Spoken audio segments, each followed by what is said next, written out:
Chers collègues, amis apprenants, collaborateurs et collaboratrices, j'espère que vous vous portez bien. Très heureux de vous retrouver aujourd'hui sur cette nouvelle vidéo consacrée aux soft skills. À la lumière de la place occupée par les soft skills dans le nouvel épisode de réforme de l'enseignement supérieur au Maroc, on a tendance à dire que c'est la grande nouveauté du bachelor. Peut-être, je reviendrai là-dessus dans une autre vidéo. En abordant aujourd'hui en votre présence le mot vedette soft skills, il ne s'agira pas d'en parler dans l'absolu, mais de le délimiter sous un angle précis. Dans mes précédentes vidéos, j'ai dit que je préférais compétences transactionnelles à soft skills. Pour quelle raison? Tout d'abord, soft skills est un anglicisme. Quand il est prononcé, cela fait très joli. D'un point de vue terminologique, soft skills semble plus fédérateur et moins problématique que tout autre équivalent français. En français, par ailleurs, difficile de trouver une nomenclature consensuelle, un terme générique sur lequel tout le monde serait d'accord. Certains emploieraient compétences relationnelles ou compétences comportementales. D'autres utiliseraient compétences émotionnelles ou compétences socio-affectives ou par référence directe à soft skills, compétences douces. À chacun son entrée. Il est vrai que compétence transactionnelle n'est pas aussi séduisante, mais je la préfère quand même à l'anglicisme. Sachant que le mot compétence désigne une famille de savoirs théoriques et pratiques, le terme transactionnel renvoie à analyse transactionnelle, qui est une théorie dérivée de la psychologie sociale et des sciences de la communication.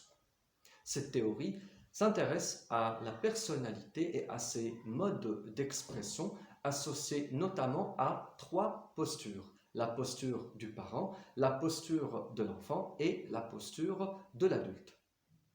Cela signifie que je considère toute démarche communicationnelle comme transaction dont l'objectif est d'acquérir un objet de valeur.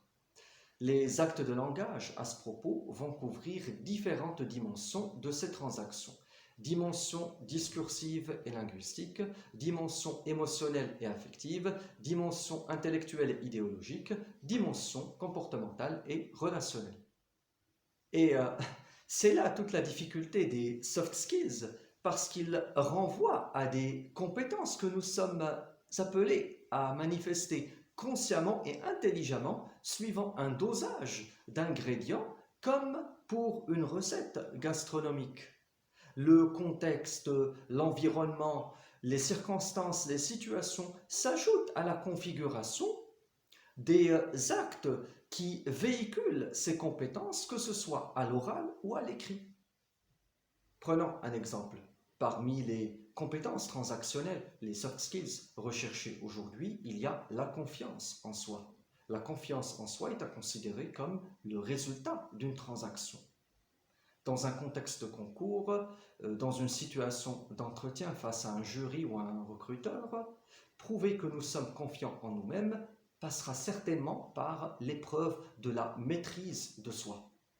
Cette épreuve suppose la prise de conscience du stress qui se déclenche en nous, étant exposé à une situation inhabituelle, difficile ou importante à nos yeux. Si nous arrivons à gérer ce stress, cette peur, ce trac, cela signifie que nous sommes prêts à justifier notre confiance en nous-mêmes sur le plan verbal, d'où la nécessité d'avoir une maîtrise suffisante de la langue employée. Sur le plan vocal, d'où la nécessité de connaître les caractéristiques de la voix et du système phonatoire.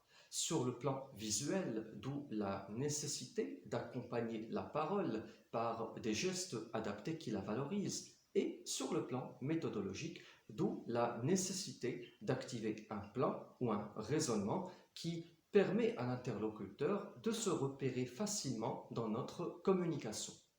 Bref, l'essentiel a été dit concernant les soft skills, les compétences transactionnelles telles que je les conçois. Il reste bien évidemment d'autres aspects de ces compétences qui méritent d'être abordés dans d'autres capsules vidéo. Merci de m'avoir suivi jusqu'au bout. Au plaisir de vous retrouver prochainement.